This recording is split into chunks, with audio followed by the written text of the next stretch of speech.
बागेश्वर धाम पीठाधीश्वर पम धीरेन्द्र कृष्ण शास्त्री पहुंचे वृंदावन। ब्रज के साधु संतों और पुरोहितों के साथ की बैठक। मथुरा धीरेन्द्र कृष्ण शास्त्री द्वारा दिल्ली से वृंदावन तक की पदयात्रा 7 से 16 नवंबर के मध्य निकालने पर साधु संतों के साथ किया मंथन। धीरेन्द्र ने कहा कि पद यात्रा का नाम श्री बागेश्वर बांके बिहारी मिलन सनातन हिंदू एकता होगा। वृंदावन के कृष्ण कृपा धाम में आयोजित सभा में धीरेन्द्र कृष्ण शास्त्री ने पदयात्रा में सभी धर्माचार्यों को कार्यक्रम को सफल बनाने का किया आग्रह। बैठक में करीब 200 से अधिक साधु संत महंत और ब्रजवासी हुए शामिल, साथ ही बीजेपी सांसद मनोज तिवारी भी रहे मौजूद।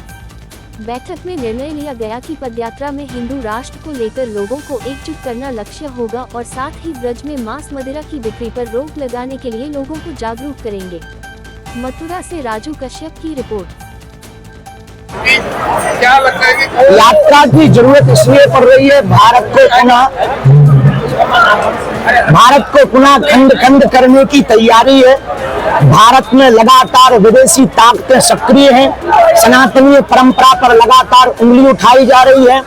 यमुना जी की स्थिति देखकर, गौ माता की स्थिति देखकर, ब्रज की स्थिति देखकर और विदेशी ताकतें लव जिहाद, लैंड जिहाद, थूक जिहाद, मूत्र जिहाद के द्वारा लगातार हिंदुओं पर जो कुठाराघात हो रहा है, उस कुठाराघात को हटाने के लिए जो जातियों में विद्वेष मचा, जो जातिवाद, क्षेत्रवाद, भाषावाद मचा, उन तीनों वादों को शून्य करने के लिए, भाषावाद, क्षेत्रवाद और जातिवाद को शून्य करने के लिए हमने पुनः प्रण लिया कि अब दिल्ली से वृंदावन तक हम पुनः पैदल 140 किलोमीटर चलेंगे।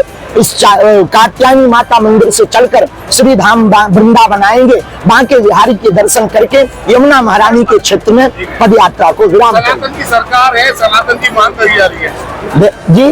सनातन की सरकार है और आप हिंदू राष्ट्र की मांग कर रहे हैं, तो हिंदू राष्ट्र की मांग हमें कागज पे नहीं चाहिए, लोगों के दिलों में चाहिए। हम तलवारों से युद्ध नहीं करना चाहते, विचारों का युद्ध करना चाहते। हम तलवारों से परिवर्तन नहीं लाना चाहते, विचारों से परिवर्तन लाना चाहते। और विचारों का मतलब प्रत्येक व्यक्ति के विचार कट्टर हिंदुत्व के होंगे। कट्टर हिंदुत्व का मतलब हमें किसी को मारना या गिराना नहीं है, सबको गले लगाना और अपनी संस्कृति की रक्षा के लिए आगे आना।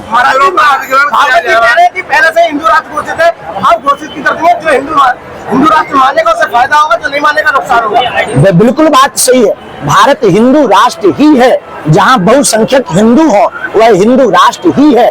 लेकिन जो नहीं स्वीकार कर पा रहे हैं, उनको हिंदू राष्ट्र की विचारधारा को स्थापित करने के लिए पद यात्रा।